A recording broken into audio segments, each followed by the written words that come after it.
Ooh, there's like a pretty butterfly outside. Oh, sorry, I got distracted. Okay, the unconscious mind. Do you ever wonder why we think the way that we do?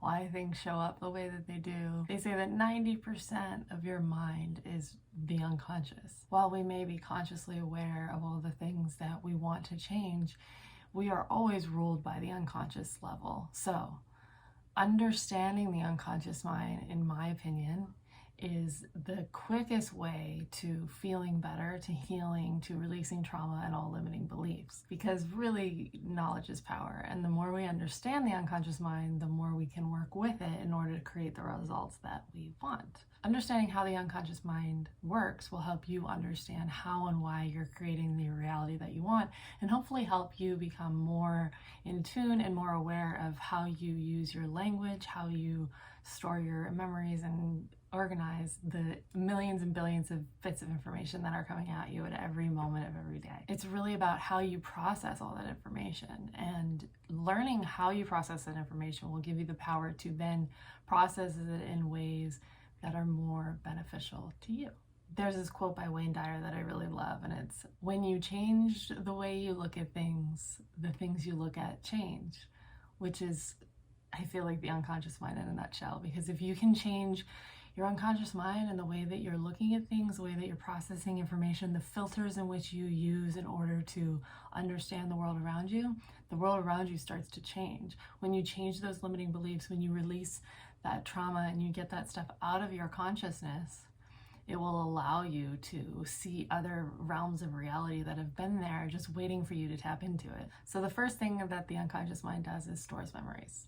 Easy enough. The second thing that the unconscious mind does is make associations. So for example, if you're trying to remember somebody's name and you're like, okay, Brian has the blue shirt, Brian blue, Brian blue. So you're in your mind, you're making an association, and your unconscious mind is like, oh, I like that. Okay, I'm gonna remember Brian in the blue shirt, you know? The third thing that the unconscious mind does is organizes all the information.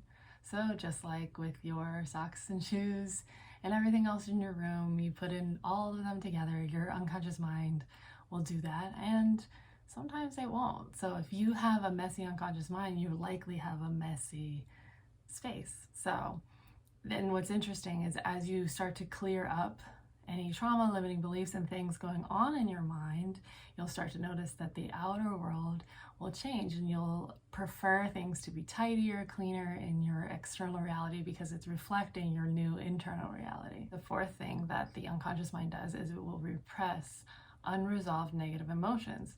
And while that may seem like a bad thing, it's actually a good thing. It's actually protecting you from having traumatic memories when you aren't in the space to deal with them. Essentially, this is amnesia, and I have personally experienced amnesia. I've had many clients who have experienced amnesia, and it's a blessing. It's absolutely a blessing. I know that if I had the memories that I now remember as a child, it would have been very hard to function. And so luckily, the abuse that I experienced was suppressed in my memory to a later point in which I was able to deal with it, which consequently was when I started learning all these healing tools. Which brings me to number 5. The unconscious mind will present repressed memories to be resolved. So like I said, when I was 19 and I learned Reiki and I learned EFT, that was when all these things started to come up for me. I started having recovered amnesia, as they call it, and I started having memories. I had always had spotty memories of the event, but nothing in great detail. And so when it started to come back to me, I was like, oh, now I know what happened. Now I'm not so confused. Now there's not this like weird block in my life that I was like, something's missing, you know? And it all came at the perfect time, right when I was ready to deal with it. I had the support around me and the tools within me to finally start addressing it. Number 6 is that the unconscious mind might keep repressed memories and emotions repressed for your protection. So if you are having amnesia and you feel like there's something missing, that's okay. Just love your unconscious mind for protecting you, and trust that when you have the tools and the support to deal with it, they will start to come back, and you don't have to force it. And there are plenty of techniques like EFT and quantum time technique that I offer that are content free and don't re-traumatize you in any way. Which is why I love them so much, because it's like the most magical way to process trauma and not have to relive it, not have to talk about it, not even go into details. It's like, which is why I've been doing it for so long and why I've seen it do miracles on myself and all of my clients. Number 7, that runs the body. So your unconscious mind is holding on to the perfect blueprint of total health and total healing and wellness at all times. So it is like, it knows exactly your pure form all of the time. And so if you tap into that, you can make more informed decisions based on your unconscious mind, your personal needs, your perfect blueprint about what you can do to be healthy, to feel better right now, because it's all within you. You have that perfect blueprint of total health and total healing within you, and you can ask, is this the tool that's going to help me? Is this the person that can support me? Is this something I should look at? And your unconscious mind will give you the answer. The more in tune you are with your unconscious mind, the more of a conversation you have, the more open you are with your body, your mind, and your soul. These answers will come more easily. And the key is just trusting it. Just ask the question, trust the first thing that comes up. It doesn't have to make sense. It doesn't have to be perfect. Just trust it and see what happens. Take action towards these things that your unconscious mind are bringing up for you. Number 8 is it preserves the body. So it's maintaining the integrity of your body in the same sense that it has the perfect blueprint. It is doing whatever it can and whatever power it has in order to maintain that perfect blueprint. So despite what you do to your body, what you're exposed to, your unconscious mind is doing everything it can to protect you. So thank it. Like, thank you, unconscious mind. I love you, unconscious mind. You're such a beautiful unconscious mind. And number 9, it is the domain of your emotions, which is why we get triggered and it feels beyond us, because it's unconscious. We are triggered by something in our reality. Something is reflected to us that is within us, and we get triggered, and then we're like, oh, why? I don't understand. This isn't conscious. Because you're right, it's not conscious. And be grateful when those things come up, because that is an opportunity for you to heal. That is what your unconscious mind is bringing up because it's ready to let go of it. So like I said, be grateful and do whatever you can.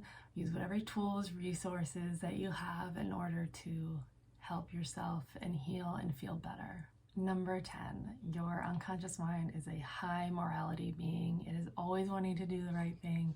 It is maintaining your integrity, your nobility. It wants the best for you and everyone, and I would trust that, because that's magical.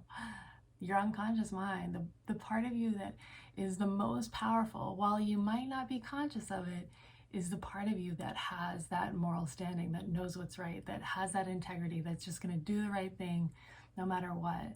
And if you are experiencing a feeling of being out of integrity with yourself, in my experience, it's because there's unresolved trauma or limiting beliefs, and that's okay. It's just about noticing it, and like I said a million times, about doing everything that you can in order to feel better. Like all of the things that I share in my channel and any other things, there are so many ways to heal. It's about finding what resonates with you, what feels good to you, what sounds good, looks good to you, and just taking action and taking small steps. It doesn't have to be a huge leap. It's like an onion, right? So you pull off one layer and you feel better, and then you take off another layer, and there might be more layers, and eventually you'll get to the center and there'll be nothing left, and maybe there'll be another onion later. Number 11, your unconscious mind enjoys serving. It just absolutely loves to be like, it's like your little genie, right? It's like, poof, what do you need? Poof, what do you need? That's why my video about manifesting is such an amazing tool, because it's like literally giving your unconscious mind all the instructions. You're like, these are all the things that I want, this is how it's going to feel, and this is what I'm going to do in order to make it happen. And that is wonderful. Your unconscious mind is like, thank you for the instructions. Yes, master, I love you so much. What can I do for you? Number 12, the unconscious mind controls and maintains all perception. So actually your unconscious mind is the psychic part of you. It is that knowing, that intuition, that feeling, that connection that we have to people that, oh, I was just thinking about you and you called me. It's because on that unconscious level, you are connected to everyone and everything. You have that telepathy, you have that knowing. You truly know within your soul and your unconscious mind everything that you need right now. And it's constantly communicating with your conscious mind all of that information in ways that you can utilize it and benefit from it. Number 13, your unconscious mind generates, stores, and distributes your energy. That is where your power lies.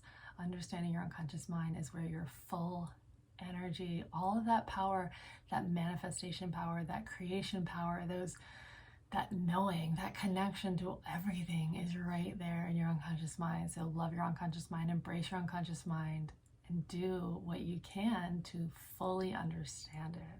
Number 14 is that it maintains your instincts and generates habits, which brings us to number 15, which is that repetition is what it means to create a habit. So there's this quote, was it Deepak Chopra? He says, neurons that fire together wire together. So the more you repeat something, the more it wires in your brain. For example, if you have a limiting belief and you keep telling yourself this limiting belief and you keep wiring it together, it becomes a deeper groove in your brain and making it real. But luckily, with these amazing tools that I share and that I've learned, you can remove these and allow your unconscious mind to make new patterns and new habits pretty much instantly. Number 16, basically your unconscious mind is an insatiable beast, a beautiful, insatiable beast that just always seeks more. And so if you feel uncomfortable in contentment, uncomfortable in complacency, and like this feeling of always wanting more, it's natural. You're allowed to want more. You can expand. It is natural to want to expand. It's natural to want to want more, and that's okay. It's about being grateful for what you have and where you are and what you've overcome, while keeping your eye on the prize and continuing to expand into the reality that your unconscious mind is constantly seeking. It's constantly seeking more, and that is okay. You will seek more until the day that you die, and that is why we're here, to seek, create, expand, and grow. Number 17, it functions best as a whole and does not need parts in order to function. So for example, when we experience trauma is actually the quickest way to fragment our soul and our mind, and it does it as a way of protecting us, like we talked about. While your mind is protecting you by fragmenting, healing looks like wholeness, right? Healing is bringing those parts together, allowing all the parts to be seen and heard and felt to the point where they can fully integrate and you can operate as a whole. And I will be doing a whole other video all about parts, because that is super fascinating. And a huge way to heal yourself is by healing your parts, integrating your parts, and becoming even more whole with every step of healing. Number 18, your unconscious mind is symbolic. It absolutely loves symbols. It just thrives on symbols. That's why logos are so effective. And if you've ever studied sigils, those are also super interesting. You can create your own sigil that means something to you that you can look at, and your unconscious mind will be like, okay, that's what that means. And then you can have that as a way of creating the energy that you want. You're talking to your unconscious mind, you're penetrating that critical wedge, getting into your unconscious mind through these symbols, allowing yourself to create the reality that you want in a way that feels good to you, because you're in control of it. Number 19, it takes everything personally. For example, if you are talking about somebody else and you see somebody and you're like, wow, they are so beautiful, they are so eloquent, I love the way that they hold themselves, they're so intelligent, they're so kind. What your unconscious mind hears is, I am all those things. I am so amazing, right? And that is wonderful. So the more you compliment the people around you, the more you tune your consciousness to look for the good things, look for things to be grateful for, things that you appreciate, the positive aspects of everything, your unconscious mind is taking that personally. And that's wonderful. That's a wonderful tool to think that, like, wow, the more I shower other people with compliments, the more I shower myself, the more I feel better. It truly is amazing.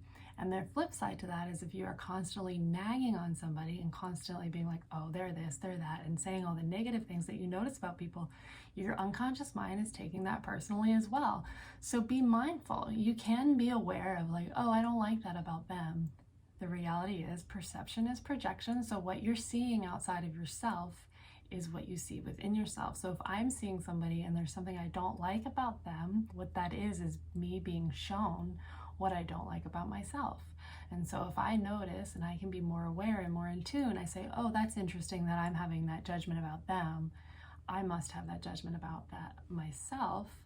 How can I heal that? How can I let that go? Unconscious mind, how can I let that go? What do you need in order to feel safe? What do you need in order to let this go, feel better, and to heal from this limiting judgment or belief? Number 20, works on the path of least resistance. Your unconscious mind is like, yo, dude, let's take the lazy river. Let's just be chill about it, right? It doesn't have to be difficult. It doesn't have to be hard. It doesn't have to hurt. You just have to do it. The healing is the best way to allow your unconscious mind to flow. Like the trauma, the limiting beliefs, all these things that are being stored in your unconscious mind are essentially roadblocks to your ultimate power, empowerment, and freedom. And so the more that you can give yourself the time and the attention to heal these things, your unconscious mind will flow even better.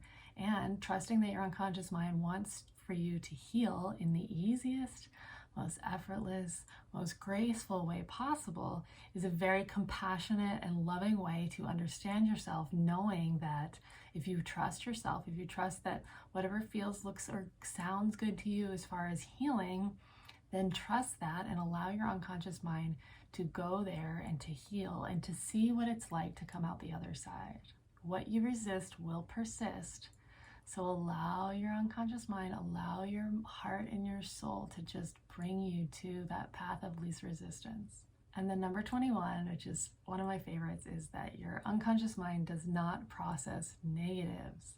For example, if I tell you, do not think of a blue tree, the first thing you're going to think of is a blue tree.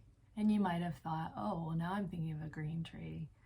But in order to think of a green tree, you had to think about what you weren't allowed to think about before you could think about what I told you not to think about. So think about that. So think about that when you are talking to somebody and you say, I do not want this. Or when you're making your lists and you're trying to manifest your reality and you're saying, okay, I don't want somebody who's this way. You're just telling your unconscious mind, I want somebody who's this way. And recognizing that that contrast that's showing up in your life is an opportunity for you to be clear about what you do want. So be grateful that this contrast is showing up. Be grateful that, okay, I know I don't want that. So what do I do want? Always ask yourself, okay, what do I do? What do I want instead? What do I want instead? What do I want instead? Another example is if you're in a relationship and you don't like the way that they treat you or the way that they talk to you, and you can say, okay, well, I don't want you to treat me that way, and say, okay, well, what do you want instead? I want my partner to be loving and kind and compassionate, understanding, and open to dealing and healing through whatever comes up in our relationship. There are so many ways in which you can apply this knowledge, and I would love to hear how this resonates with you, what you think about it, and what you see and what you want to know more of. And thank you so much for watching. If you like this video, and I will see you in the next one. I love you.